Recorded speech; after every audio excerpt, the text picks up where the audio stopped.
This is Smiles TV.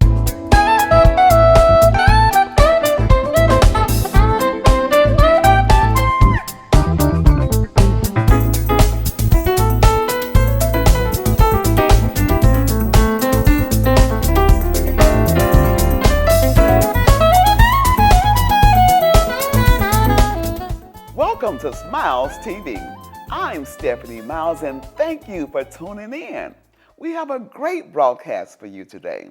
We'll be talking with a gentleman named Mr. Pierre Blaine. And Mr. Blaine has a book called Movement, Race, Power, and Culture in America. You don't want to miss this broadcast. Remember, Jesus Christ was born of a virgin. He was crucified and buried, and he rose on the third day. Confess with your mouth that Jesus is Lord. Believe in your heart that God has raised him from the dead, and thou shalt be saved. Stay tuned for more smiles.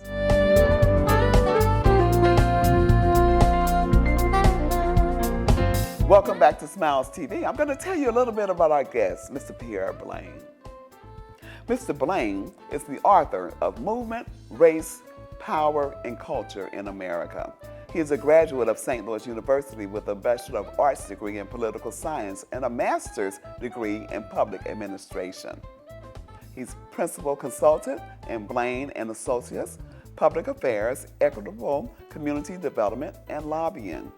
And in the past life, he's a graduate of Sumner High School, the oldest black high school west of the Mississippi River, which has been targeted to be closed, and he is one of the advocates that the legacy of Sumner not be stuffed out. He was first team All-State of Missouri in basketball and listed as one of the best 100 basketball players in Sumner's history.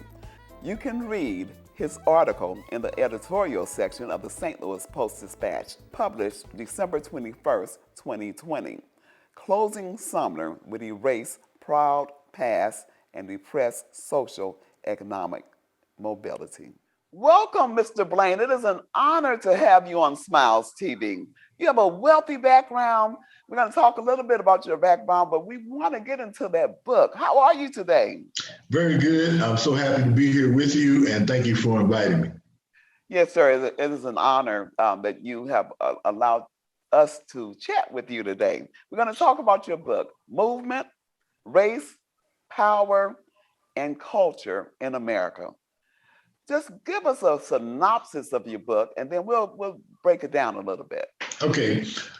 So Movement, Race, Power, and Culture in America is a political and economic primer that kind of talks about how the haves are working and have been working, which basically is, in my opinion, destroying our democracy and what we should be as a multicultural nation. And so basically, I'm talking about the historical context that we have in America as it relates to race, how that has negatively impacted our democracy. And then it talks about how we need to go forward into understanding that what we are talking about in this country right now, in this conversation that we're having about race in America, really is a misnomer, because race really does not exist the way we talk about it in America. Wow. Okay. That's an interesting point, because I've always been of the premise that we are one race, the human race. Yes. And that there, we have different people from all over the world, but there is one race. So break down that definition of race again for us. So talk to the scientists.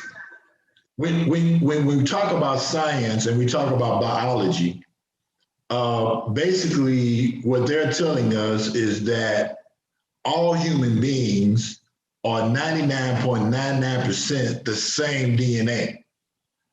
So therefore, the way we talk about race in America is really a misnomer, because as you point out, we are all part of the human race, and therefore we are the same. That's right. The concept of race in America, the way it has been implemented in the United States, is that race is a social and political construct of a classification of a group of people based on skin color. This was used in order to justify the institution of slavery in America. And so this is the way we have interacted with the whole concept of race in America. So really, you know, for the last over 400 years, we have had what we call systematic racism in this country that's basically based upon a lie. Okay, that term, systematic racism, we hear that quite a bit. If you'll tell us your definition or the definition of systematic racism. Okay, so my definition of systematic racism is it is the denial of human, social, legal, and economic rights against people, a group of people based upon skin color. And the way we got here is because the whole concept of slavery was institutionalized through the law. And this is the reason why it's institutionalized, because it was codified into the law. I see, I see. If you had to break down the difference between prejudice and racism, is there a difference? And if so, Yes. What is that difference? Prejudice, and we all have prejudices, is a preconceived idea or opinion that you have about something that's basically not based upon any evidence or even your own personal experience. And so it's a perception that you have about a group based upon skin color, which probably is not accurate. We want to differentiate between prejudice, your own personal view about a person, and racism, because in racism, you have to have a power relationship in order to have a negative impact upon my being or my well-being. So if you don't like me because you're prejudiced, you don't like me because I'm Black, if you don't have any impact on my life, then that's something that you have to deal with individually. But when a person gets into a power relationship, and then you act upon that power relationship that you have over me based upon your prejudice of skin color, then that's how we get into racism. So a person who is in a power relationship, so that means if you're a teacher, right? If you are a preacher, if you are in government and you have the power to negatively impact my life because of those prejudices, then that moves us into racism. So a person cannot be a racist unless they are able to exercise a personal power over me. So if a person becomes a racist when they cross that line. So if I hit you because of your skin color, then I have exercised a power relationship over you because of my prejudice. I have a question, because it's just so strange to me that any group of people could look at a skin color and say, I don't like you because your color is different. What do you think is the innate problem? What drives that kind of hatred for another human being based on color? Well, basically, I believe that has to be taught. So people who come from backgrounds, we are products of our environment. And so if your parents hated Black people, right, for example, and then they passed that on to you in their behavior, in the culture, in the way they treated Black people or other people other than themselves, then that's how that becomes inculcated into our behavior. And so then we reenact those things that basically are based upon a lie.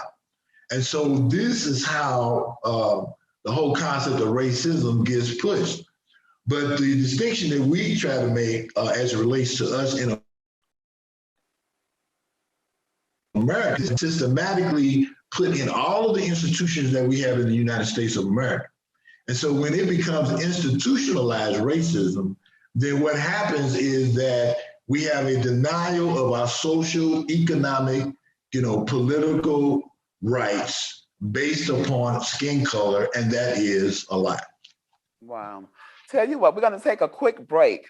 And when Okay. we come back, we'll talk a little bit more about your book, Movement, Race, Power, and Culture in America. Don't go away. Stay tuned. We'll be back with more Smiles.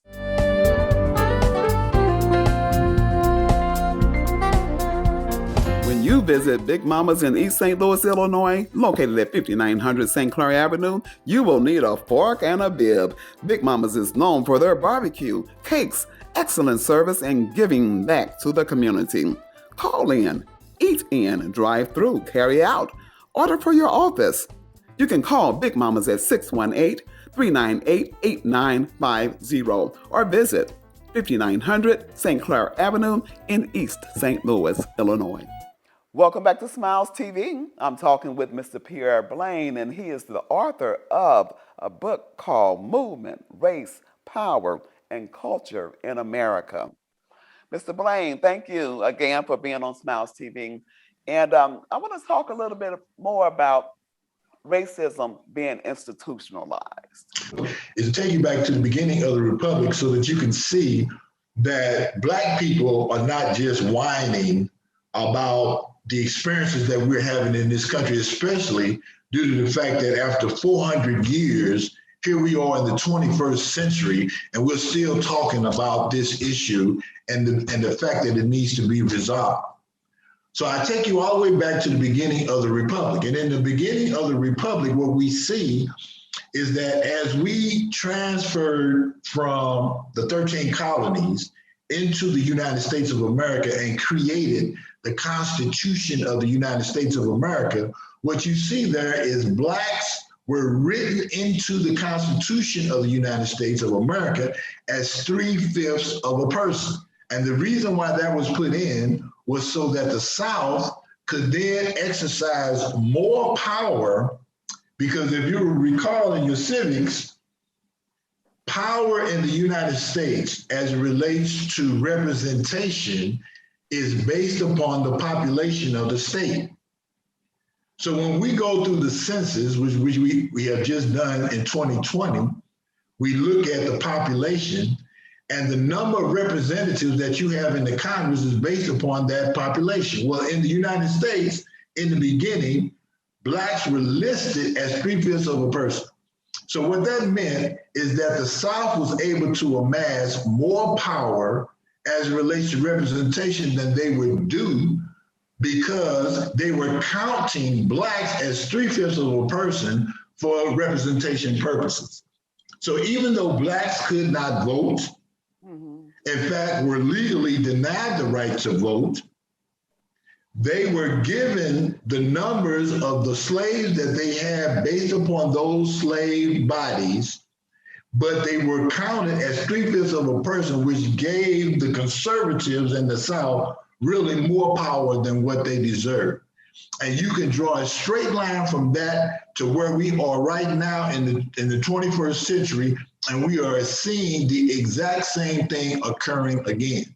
And so what I am saying to us is that we have to understand the historical context, because when you understand the historical context, that makes you empowered to understand what you're looking at in the present. Blacks were denied the right to vote, in which they were subjected to what was called a poll tax. Well, the voter ID law is basically the same thing as a poll tax. It is trying to deny Blacks the right to vote. And so when you look at the 21st century, if you don't have that historical context, then you think that the voter ID law is something that you're looking at for the first time, but it's not. It's morphed into this thing called a voter ID. And if you have the historical context of the poll tax, then you understand exactly what you're looking at. So I understand in the voter ID law, and I hear what you're saying. However, do you think that it also could help in making sure that we have elections that are done legally? For example, I'm from East St. Louis, Illinois, and historically speaking, there have been issues with people who have died who are voting. Okay, so can't that help however, in the identification of the voters? The issue is that the intent of the voter ID law is not to identify who you are. In other words, the studies that have been done so far find very little evidence of voter fraud. In other words, I'm not going into a voter booth and I'm pretending that I'm Stephanie Miles and I'm voting for you. That is not the type of voter fraud that we're having in the United States. Okay. So the whole idea, so now,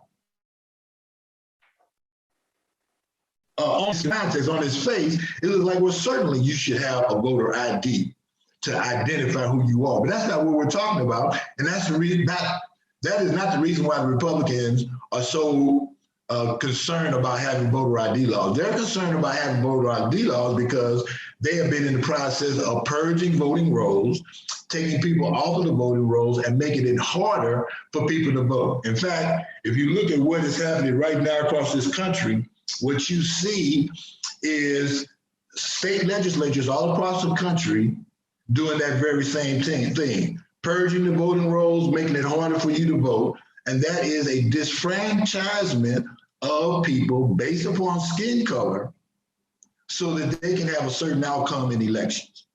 So the thing about it is that there are many different ways for a person to be able to identify themselves. And we should give them the full measure of having access to that without denying them the right to vote. Now, if state legislatures are implementing voter ID laws, and let's say that you cannot ID, if the state is willing to pay so that you can get that ID, then I'm okay with it. But if they're forcing you to pay for a voter ID and you don't have the wherewithal to purchase that voter ID from the state, then it's unconstitutional for the state to be imposing that voter ID on you simply because it's against the Constitution. And that was the reason why we passed the 24th Amendment to the Constitution, which abolished poll taxes. Wow. Let me ask you this. Your book, Movement, Race, Power, and Culture in America, you must believe that there is a movement going on. And if so, are we in a movement? And what is that movement?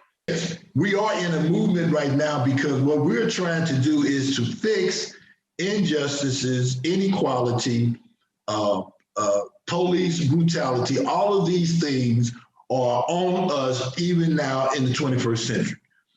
Basically, what I have been saying is that we are refighting the Civil War. That we have been able to improve the plight of Blacks and other minorities in this country because we have a system in which we can create change. But that can only happen when we, the people, are involved, we, the people, are registered to vote, and we, the people, vote. Got a question for you. What do we need to do to bring about what we call a more perfect union? In order to bring about the more perfect union, we have to do what we've done. And what we have done is, number one, in 2020, we came out in record numbers and we re-stitched together the coalition that put Barack Obama in office, and we broadened that coalition, and that's what brought in new leadership. We have a voting system, we have voting rights, and we have to continue to vote for those rights. And we cannot allow individuals who are going to disenfranchise us by telling us that, you know, we are promoting election fraud, because as I said before, there's no evidence. Well, let me ask you this. How can people get your book? If anyone wants to get it, how can people get your book? Okay, my book is available on Amazon.com. And so basically you go out to Amazon and you put in the name of the book, purchase the book online, and the book will get to you in 3 to 4 days. There's a story about one of the founders of the United States, Benjamin Franklin. And after they created the Constitution of the United States, it is reported that a woman asked Dr. Franklin, what kind of government have you given us? And it's reported that he said to her, a republic, if you can keep it. Our jobs as Americans is to support freedom, justice, and equality in America. that we need to vote in all elections. And if we are not registered to vote, we need to become registered to vote. And we know that disenfranchise any person as it relates to voting in America. Well, let's narrow this down. I know I said that was the last question, but you've been working diligently in our area here in the St. Louis, Missouri metropolitan area, working with the Sumner High School, historically Black high school that's much needed in the St. Louis area. What's going on with that now? I understand they were talking about closing it, but it looks like things are changing. Yes. Where does that stand? And if you can speak to that real briefly. Sumner High School will remain open for at least 3 more years. The reason why that is significant, and one of the arguments that I was making as to why, is because in the state of Missouri, it was illegal for Blacks to read and write. So there was no place in Missouri for Blacks to finish high school. And so Sumner was the first Black high school west of the Mississippi River that allowed Blacks to be able to vote. There is a complete, Charles Sumner, that is who the school is named after. He was a white senator from the state of Massachusetts. Okay. There is a direct line from preventing Blacks to be able to read and write, preventing you from being able to vote. And there's a straight line from that all the way to people climbing the walls trying to attack the Capitol because they don't like other people. They don't like otherness. They don't like you if you're not white. What we need to do is to try to fight to keep that school open, to keep that legacy going, and then to be able to educate people why that's important, because when you lack the historical context, then you are going to repeat history in ways that are not beneficial to not just Black people, but for the democracy that we claim to love here in the United States of America. Well, Mr. Blaine, I want to thank you for being a guest on Smiles TV. You have a wealth of information, and I hope you'll come back sometime to do another broadcast with us. And evidently your work for Sumner is paying off, because things look like they're moving in the right direction. So we do thank God for you. And I want to remind our viewing audience, if they want to get your book, they can go on Amazon. There it is. He's holding the book up right there. Go on Amazon and support Mr. Blaine. Thank you again for being on Smiles TV. Thank you so much. And I used to ask all of my guests if you'll come back, but I'm going to put you on the spot. If you get an opportunity, would you come back again? Absolutely.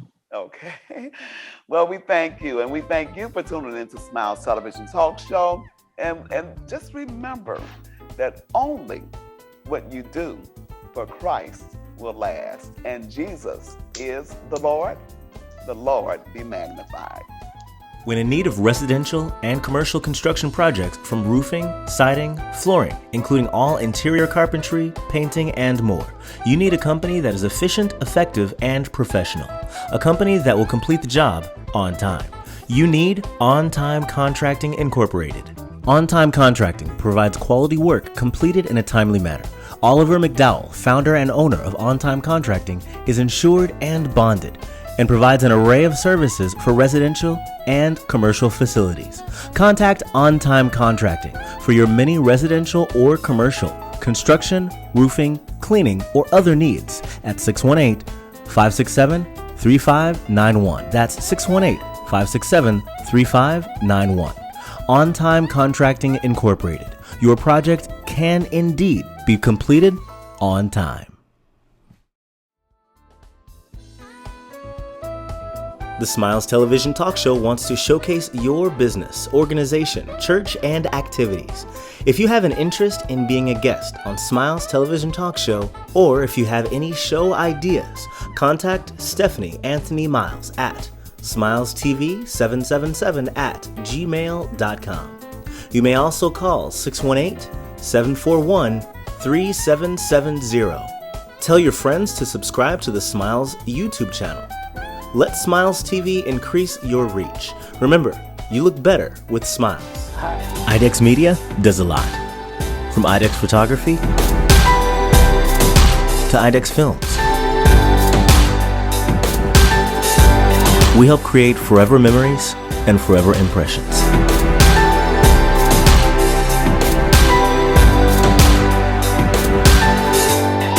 Imagination. Image a world.